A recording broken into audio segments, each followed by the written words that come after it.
ચલો દાદા, આજે ઓર્ગેનિક ખેતી ને આપણે આજે 8-10 વર્ષથી ઓર્ગેનિક ખેતી કરાવીએ છીએ. તો તમે એક ઓર્ગેનિક ફાર્મર છો, બરાબર? ઘણા વર્ષથી ઓર્ગેનિક ખેતી કરો છો, ઉત્પાદન પણ હાઈએસ્ટ લ્યો છો. તો બધા એવું કહેતા હોય કે ઓર્ગેનિક ખેતી ના થાય, તો તમારું શું કેવું છે એના વિશે? ઓર્ગેનિક માં ભરવું જ પડશે પહેલેથી છેલ્લે સુધી. હા, ઓર્ગેનિક માં રિઝલ્ટ મળે છે, રિઝલ્ટ મળે છે, બધું છે, અને ભરવું જોઈએ. અને બધા એમ કહેતા હોય ઓર્ગેનિક માં કાંઈ ના થાય, રિઝલ્ટ ના મળે.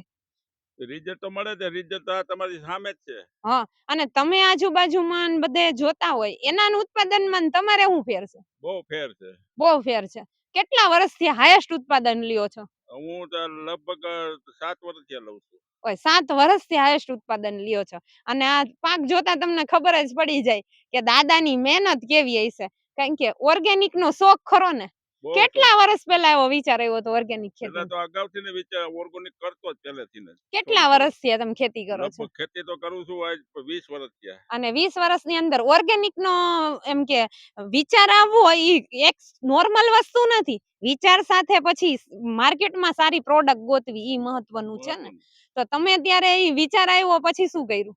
વિચાર આવ્યો પેલા છૂટક છૂટક ક્યાંક બીજી દુકાનો શોપ માંથી છૂટક છૂટક ઓર્ગેનિક પેલા 10 વર્ષ લીમડાનું તેલ, અમુક કંપનીની અમુક પ્રોડક્ટ લેતો હતો, પણ ત્યાં પૂરી પ્રોડક્ટ મળે નહીં.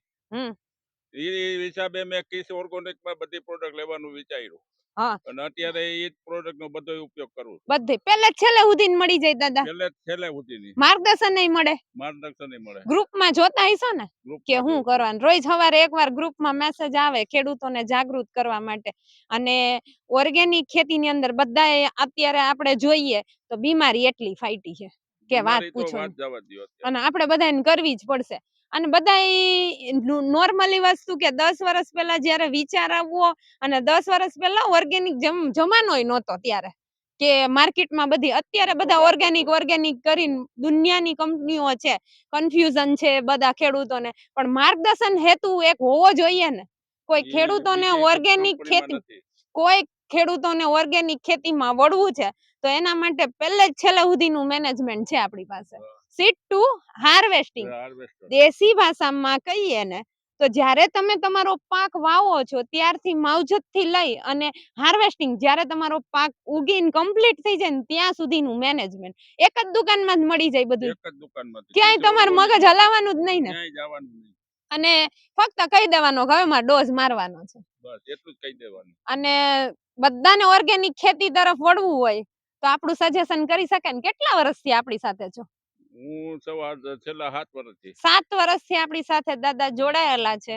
અને ફાર્મ ઉપર આવવું જરૂરી છે. કોઈ એમ કહેતા હોય કે આવો તમે, ઈ કઈ જરૂર પડે? ના પડે ને. અને તમે તમારી ખેતીને સમજી શકો. અને ઓર્ગેનિક ખેતીનો જમાનો 10 વર્ષ પહેલા દાદાએ વિચાર્યું હતું કે જમાનો આવશે, આવ્યો ને? 5 વર્ષમાં બધાને અપનાવવું જ જોઈએ. એટલે બધા જ આપણે ઓર્ગેનિક ખેતી ઉપર વળીએ અને કંઈક નહીં તો કોકનું સારું કરી શકીએ.